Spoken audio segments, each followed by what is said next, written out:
आज हम बात करने वाले हैं फॉलियर एप्लीकेशन में यूज़ किए जाने वाले एनपीके। उसी के साथ में हम कंपैरिजन करेंगे बेसल डोज में उपयोग किए जाने वाले एनपीके, जिसमें कि आता है आपका 20-20-0-13, 12-32-16, 18-46 और भी बहुत सारी ग्रेड है इसकी, जो कि आपको मार्केट में थोड़ी सी सस्ती मिल जाती है।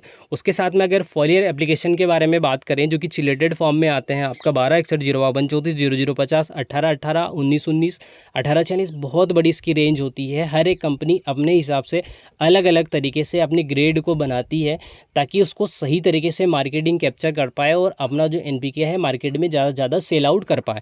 तो दोनों के बारे में हम इसके फ़ायदे के बारे में बात करेंगे, नुकसान के बारे में बात करेंगे कि हमें कौन सा यूज़ में लेना चाहिए और कौन सा किसानों को थोड़ा सा सस्ता पड़ेगा। अगर बेसल डोज बारे एनपीके के बारे में बात करें तो इसमें आपको 20-20-0-13, 12-61, 12-32-16, उसके बाद 18-46, नाइट्रोजन, यूरिया, सारी चीज़ें आपको मिलती हैं। और इनका बेनिफिट ये होता है कि आप फसलों में इसकी ब्रॉडकास्टिंग भी कर सकते हैं। ऐसी फसलें जिनको कि आप ड्रिप मल्चिंग पर नहीं करते हैं, इसमें आपको ये जो फर्टिलाइज़र है इसका आप इस्तेमाल कर सकते हैं सही तरीके से ब्रॉडकास्टिंग के।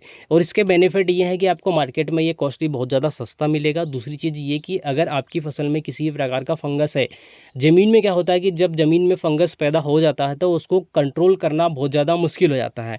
तो 18-46 या फिर 20-20-0-13, 12-32-16, इसके साथ में आप कार्बेंडाजिम, मैनकोजेब या फिर किसी भी और फंगिसाइड का आप इस्तेमाल कर सकते हैं, जो कि कॉस्टली थोड़ा सा ज़्यादा आपको महंगा अगर लगे तो आप सस्ते में कार्बेंडाजिम और मैनकोजेब का इस्तेमाल कर सकते हैं। अगर आप थोड़ा सा कॉस्टली अगर महंगा लेना चाहें तो आप किसी भी दूसरे फंगिसाइड का आप इस्तेमाल कर सकते हैं। अब पाउडर की कोटिंग आप एनपीके पे कर सकते हैं, जिससे कि आपके दो बेनिफिट होंगे। जब आपकी फसलों के पत्ते के ऊपर लगेगा तो ऊपर से फंगस को भी कंट्रोल करेगा और जब ज़मीन में जाएगा तो ज़मीन वाले जो फंगस है उनको भी कंट्रोल करेगा। दूसरी चीज़, आपकी फसलों पर अगर देखा जाए तो आपकी फसलों पर क्या होगा कि आपकी फसलों पर एनपीके जो न्यूट्रिएंट वैल्यू है ये भी प्रोवाइड होगी। तो दो बेनिफिट हो गए, कॉस्टली सस्ता भी पड़ गया, फंगस के साथ में आपको न्यूट्रिएंट वैल्यू भी मिल गई। जो बेसल डोज में आप देते हो ऐसे जो एनपीके हैं उनके बारे में। अब मेन बात आती है कि जो फॉलियर एप्लीकेशन में हम यूज़ करते हैं, जिससे अगर बात करें तो हम बहुत ज़्यादा इस्तेमाल किया जाने वाला जो अनाज वर्गीय फसलें, उनमें अगर देखा जाए तो 20-20-0-13, उसके साथ में अगर बात करें फॉलियर एप्लीकेशन में अगर बात करें तो 0-52-34 का इस्तेमाल कर सकते हैं, 12-61 का इस्तेमाल करते हैं, 00-50 और 19-19 का इस्तेमाल करते हैं। 2-3 ग्रेड ऐसी हैं जिनका कि बहुत ज़्यादा इस्तेमाल किया जाता है। अब अगर इस्तेमाल के बारे में बात करें तो इनमें क्या होता है कि किसानों को ऐसा लगता है कि हम फॉलियर एप्लीकेशन कर रहे हैं तो हमारी फसल में बहुत ज़्यादा ब्रांचेस होती हैं। जैसे 0-51-34 हो गया तो इसमें बहुत ज़्यादा हमारी फसल में ब्रांचेस होती हैं, लेकिन इनमें क्या होता है, जैसे कि अगर आपने थोड़े बहुत दिन पहले एक नासिक की न्यूज़ देखी होगी, जिसमें क्या हुआ था कि एक प्राइवेट कंपनी ने क्या किया कि अपने जो एनपीके ग्रेड हैं इनमें किसी भी प्रकार के एक जो केमिकल होता है, जैसे कि 2,4-डाई अमोनियम साल्ट होता है, इसको केमिकल को मिक्स कर लिया। पीजीआर, जैसे कि अगर बात करें प्लानोफिक्स, ऐसे जो पीजीआर आते हैं जो कि बहुत ज़्यादा सस्ते पड़ते हैं, इनको अपने एनपीके में यूज़ कर लिया, मिक्स कर लिया। जिसके बाद बड़े बड़े जो बाग थे किसानों के 8 साल के, 10 साल के, जो कि 8 एकड़ 10 एकड़ में फैले हुए थे, जब उनका इस्तेमाल किया गया फॉलियर एप्लीकेशन के थ्रू और ड्रिप के थ्रू, तो बड़े बड़े जो बाग होते हैं 8 एकड़, 10 एकड़, 50 एकड़, ऐसे किसानों के पूरे ख़त्म हो गए।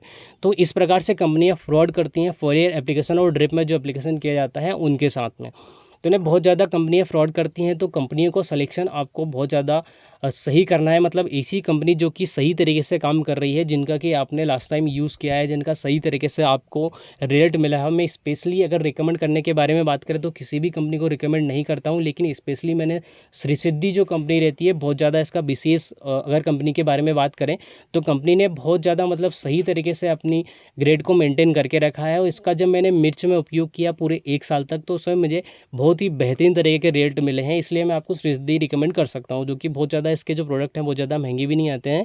आप इसका इस्तेमाल कर सकते हैं एनपीके का में। उसके साथ में अगर बात करें ह्यूमिक एसिड, फॉल्विक एसिड का भी आप इसमें इस्तेमाल कर सकते हैं। अब अगर एनपीके के बारे में बात करें, जो फॉलियर एप्लीकेशन में अपन लेते हैं, तो इसमें और क्या नुकसान होते हैं, क्या बेनिफिट होते हैं।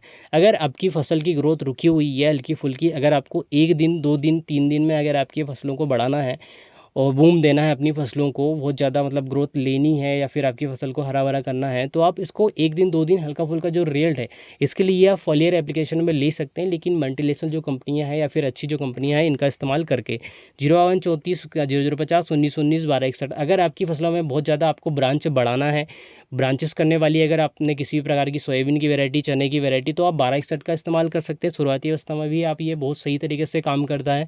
मिर्च में या फिर किसी भी फसल हो तो इसमें 12-61 का बहुत ज़्यादा ड्रिल्चिंग स्टार्टिंग डेज में की जाती है, मिर्च हो गया, टमाटर हो गया, तो 1261 का आप इस्तेमाल कर सकते हैं जो कि चिलेटेड फॉर्म में आपको मिले, इसका इस्तेमाल कर सकते हैं फॉलियर एप्लीकेशन के लिए। इसके बाद अगर ग्रोथ के बारे में बात करें, स्टार्टिंग इस समय हमें ग्रोथ बढ़ाना है तो आप 1919 का इस्तेमाल कर सकते हैं। उसके बाद अगर फॉलियर एप्लीकेशन में अगर फूल वाली स्टेज पे अगर देखा जाए कि हमें फूल भी बढ़ाना है, उसके साथ में ग्रोथ भी लेना है, तो आप 0134 का इस्तेमाल कर सकते हैं। तो ये जो फॉलियर एप्लीकेशन वाले जो एनपीके हैं, इनका आप इस्तेमाल तो कर सकते हैं लेकिन बहुत कम समय के लिए। अगर आपकी फसल 40 दिन से कम की है और आपकी फसल अगर फ्लावरिंग स्टेज पर नहीं आई है, तो आप कोशिश करें कि ब्रॉडकास्टिंग करें। ब्रॉडकास्टिंग में अगर किसी भी आप ब्रॉडकास्टिंग में किसी भी एनपीके का ले रहे हैं, जैसे 1846 जो कि डीएपी के नाम से मिलता है, इसका अगर इस्तेमाल कर रहे हैं, 20-20-0-13 का अगर आप इस्तेमाल कर रहे हैं, तो उसके साथ में आप कार्बेंडाजिम और मैनकोजेब को मिक्स करें या फिर किसी और फंगिसाइड को मिक्स करें। मिक्स करके आप एप्लीकेशन करें ताकि आपकी फसल में सही तरीके से फंगस कंट्रोल हो पाए और न्यूट्रिएंट वैल्यू भी प्रोवाइड हो पाए। तो दोनों में से अगर बेहतर के बारे में बात करें तो जो ब्रॉडकास्टिंग वाले जैसे कि बेसल डोज में आप इस्तेमाल कर रहे हैं, जो कि सस्ते भी पड़ते हैं, उसके साथ में हमें 2-3 फ़ायदे भी मिलते हैं। तो इसका मैं इस्तेमाल करने के लिए मैं रिकमेंड करूँगा, स्पेशली जो फॉलियर एप्लीकेशन चिलेटेड फॉर्म वाले जो एनपीके हैं, उनका इस्तेमाल अगर आप ना ही करें तो ही बेहतर है। और स्पेशली अगर ऑब्जर्वेशन के बारे में बात करें तो ड्रिप से या फिर फॉलियर एप्लीकेशन में, दोनों में अगर बेहतर देखा जाए तो अगर वेजिटेबल फार्मिंग करते हैं, ऐसे फार्मर जो कि मिर्च करते हैं, टमाटर करते हैं, अगर फॉलियर एप्लीकेशन से 100% तक अगर रिजल्ट मिलता है तो कोई भी किसान ड्रिप से किसी भी प्रकार के एनपीके को छोड़ता ही नहीं, बेसल डोज में कुछ देता ही नहीं। सारी चीज़ें फॉलियर एप्लीकेशन में ही हो जाती है, क्योंकि अगर मिर्च टमाटर के बारे में बात करें तो हर एक किसान लगभग 2 से 3 दिनों के बाद में 2 से 3 दिनों के बाद में फॉलियर एप्लीकेशन लेता ही लेता है। तो ये सारी चीज़ें हैं आज की वीडियो में। अगर आपको वीडियो इन्फॉर्मेटिव लगा है तो बाकी फार्मर में आप इसको शेयर कर सकते हैं। एंड तक अगर आए हैं तो किसी प्रकार का आप कमेंट बॉक्स में कमेंट करके ज़रूर जाएँ। बाकी एंड तक वीडियो वॉच करने के लिए बहुत बहुत धन्यवाद।